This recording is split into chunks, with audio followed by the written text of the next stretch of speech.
Hello book besties, welcome or welcome back to my channel. My name is Ash and you are watching Smoke Shelves. Welcome to another video, and as the video suggests, I am doing the BookTube newbie 2.0 tag, which I saw Julie Janice books. I could be wrong on their name, but I saw them do it. I will link them down below in their video, and I will link obviously the creator of the video, but I saw them do it and basically just talked about how they want to reset some goals, reintroduce themselves now that they've been here for a little while.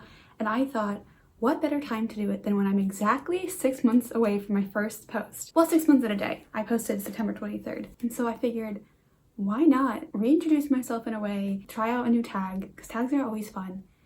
And I haven't done a tag in a really long time. Yeah, just answer some questions. I just figured 6 months was the perfect time. I'm still in my first year, but I feel like I've learned enough about being here now and where I want this channel to go personally. Better late than never, I guess. But also it's not really late. I'm still, you know, pretty new into this. But without me rambling on too much, let's jump into the questions.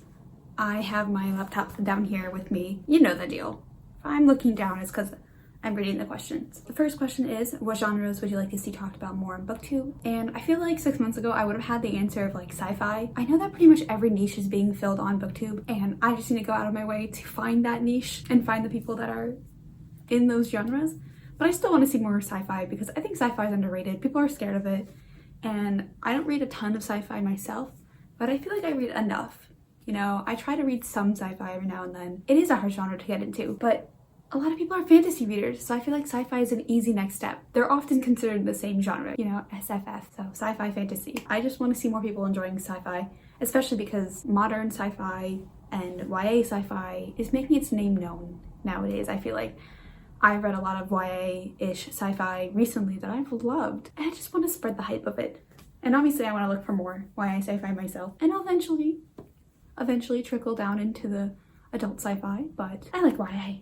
Can you blame me? YA is my jam. So question 2 is, what do you feel is the best way to make friends on BookTube? And like being so small still, it's hard to find a big community, but I feel like I've made a few friends on here at least.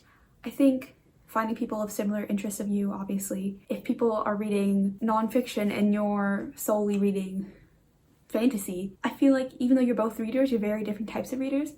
So definitely finding people that read similar tastes, even if they don't like the same exact books as you do, having similar tastes, because I have met a few people that we seem to have very opposite opinions on the same types of books, but we read the same genres, so you know, you can relate. And then just obviously because I come from a community over on Instagram, I built up a lot of friendships over there. It's been helpful to sway into here, see the friends that I know that do both, and just like have the ability to have both outlets with them, which has been very fun. So that's really helped. But commenting on videos, liking their videos, I've been so bad at being able to watch BookTube lately. I just haven't had the time with uni, but my goal this summer is to really become more proactive and just chat with people more. That's all I really want. Finding people with similar interests of you always works, and this is one way to do that. Question 3 is, what do you enjoy the most about making BookTube videos? And honestly, I would have to say I do like editing, although my laptop and iMovie do not want to work with me 99% of the time, and I need to find a way to switch over to another editing software, but I need to actually spend the time to learn the editing software, which I don't have that kind of time right now. So I suffer with iMovie and my very laggy, decently old laptop. So beyond just the editing, because I do enjoy that, honestly, it's just coming up with concepts. I have a whole long list of sit-down videos and vlogs and just other types of videos that I want to potentially do eventually. And obviously I have my staple videos of wrap-ups and TBRs together, and my now bullet journal videos, which we'll see if one's coming for May. It's been a hectic few weeks, but I probably should. But things like that, like I have staple videos, but thinking of I read 3 concepts has always been fun. I have a long list of those. I have a long list of the I finally read concepts. I have a list of different sit-down videos. Some of them are ones that you see all around BookTube, and some of them are ones that I think might be more unique. I just like the idea of coming up with concepts. I do a very logical career and study, so it's nice to have this creative outlet to do something different, find a way to flex my brain and my creativity without needing too many supplies, because I do love painting and stuff, but can't really do that when I don't have the space or supplies or really money to do that. Definitely just coming up with concepts and seeing the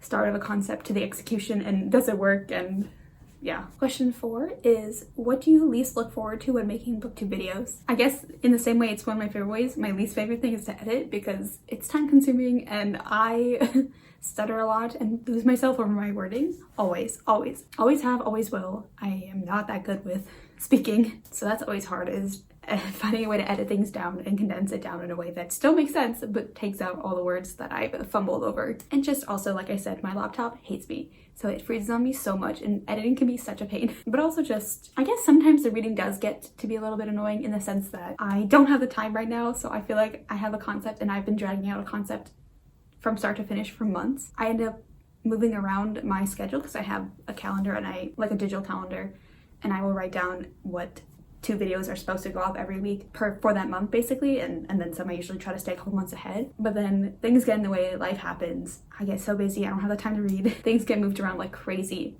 almost every week, or I had to miss an upload because classes have just been so hard. So yeah, that's a bit unfortunate. I like the idea of sticking to a schedule, and I don't always get to do that. Being busy has not helped. I still post as much as I can. I do try to get at least once a week, ideally twice a week, but I'm kind of at the point where I say twice a week in my mind, but I'm okay with just once. Schedule changing and editing, those 2 things do frustrate me a lot. Question 5 is, what other things than tags, TBRs, wrap-ups, reviews, and recommendations would you want to see more of? I don't know if this is like me personally or just in the general book sphere, but I love themed reading vlogs. It's why I do them in a sense, even though they're very loosely themed. Like one of my coming up ones. I love doing them. I love how other people do them.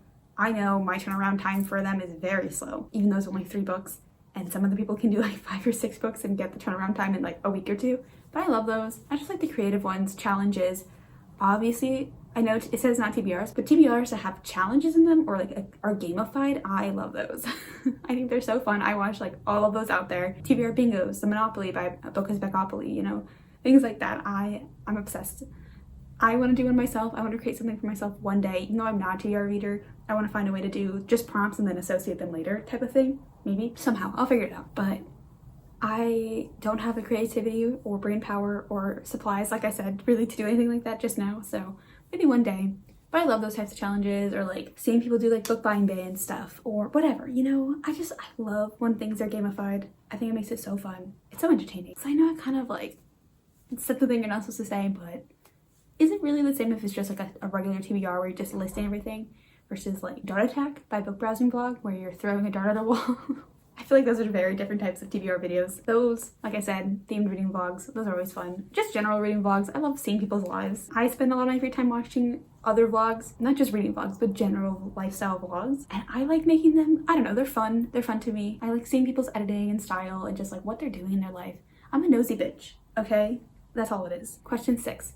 What are some themes you want to see more of or less of in books? I don't actually have a good answer for this one. No, okay, I have one answer for less of. Obviously miscommunication, like no thanks. I don't want to see any more of that shit. If there's gonna be miscommunication, it really has to be justified. Cheating, really hate that as well. Those are like some very obvious ones. I read a lot of romance, so like, are we really surprised I don't like miscommunication and cheating? Obviously, if you're in a poly relationship, that's a different story. If it's open communication for that, like, go off.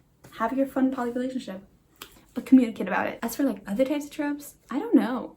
I'm kind of sick of the chosen one as well. I think it needs to be like well done. Seeing more of. If you can do subversion of tropes, I like that. Like if you can subvert it from, I don't know, like if it's chosen one, but it's like subverted chosen one, I'm okay with that. I don't know if I have any tropes I want to see more of. Question 7, what advice would you give to a booktuber that has just created their channel? Do whatever you want, read whatever you want, consider who you're reading, because authors are not always the best people.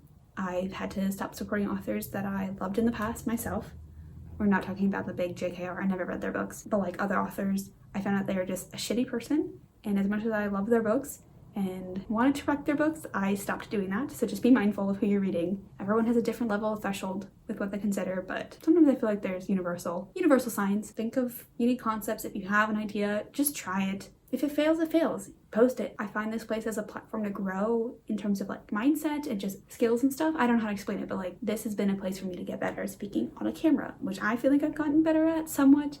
I still have my moments, as we all do. It's also helped me become a better verbal reviewer in a sense. I don't review that well as it is, but like being able to speak out my reviews will help me write my reviews in a sense. Things like that, you know, you can use this platform to just become a better reviewer, reader. Don't feel pressured to read a shit ton of books. I'm a slow reader. I guess I've read 33 and I'm on 34. I know that sounds like a lot of it's audiobooks. I'm a terribly slow reader and I go days, even weeks without reading, and then I have a burst of reading, and that's okay. That's why I never feel pressure to put out my I read 3 type vlogs.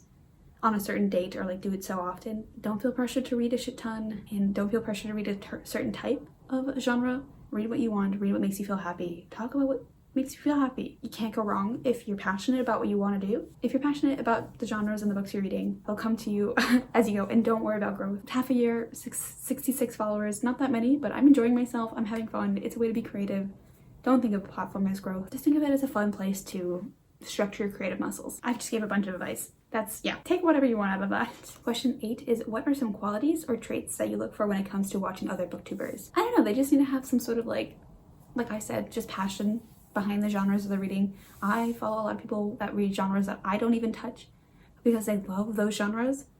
I'm having fun watching them, and generally just, I don't know, I tend to follow a lot more like low-key booktubers, if that makes sense. Like, they're not super jumping around, but I also do watch those types of booktubers. So I don't really have like a specific type of booktuber. I just follow whoever I have fun with and just vibe with. And like I said, if they like what they're talking about, you can tell. I mean, I feel like I come across very subdued for the most part, and then sometimes the energy kicks in and you can tell when I'm just like really feeling a book. I look for that in myself when I'm on BookTube. I don't need to be so bubbly and whatever. I just need to be authentic, and so that's what I look for in others. Authenticity, enjoyment, passion, whatever, those words. And then the final question, question 9, is what's a hobby besides reading and writing that people on BookTube might not know you have? I used to paint. I haven't done that in a really long time, but I did love painting and drawing for a very long time in my life. And I mean, I still do. I just haven't had the chance to do it in so long. I think another thing is that I really love swimming. I was a competitive swimmer for 10 years, and then I coached for 5 or 6 years. I don't even know anymore because it overlapped, but I love swimming. I taught swim lessons, I coached, I did it all. I really just love being in the water and going to the beach or going to a pool and just floating, and just, I love the water. And it's a good exercise. I did other sports as well. Those did not hook on as much as the swimming did. Anything else? I mean, I play my Switch. I have been trying to branch out into more games besides Animal Crossing, but I've also just not had the time to play my Switch in a long time. Like a long time. My poor Switch has been dead this entire school year. RIP the battery, honestly. I hope it's okay. Those are like the main things. I'm sure I'll think of something as soon as I'm done recording, and I'll be like, oh, I can't believe I missed that. But I can't think of it right now. So that's the last question. I just wanted to come on here with a fun tag. I, as always, rambled a lot. So thank you if you followed along with me through that and have stayed through the end. And if you like this video, give this video a big fat like down below. Comment down below what hobbies you have, since that was the last question. What hobbies do you do besides reading or writing? I'm not a writer myself, but if you read or write, what do you do? Beyond that, if you like my video and you like my content, please, please, please consider subscribing. It would mean the absolute world to me. If you did, I hope to see you in my next video. Bye.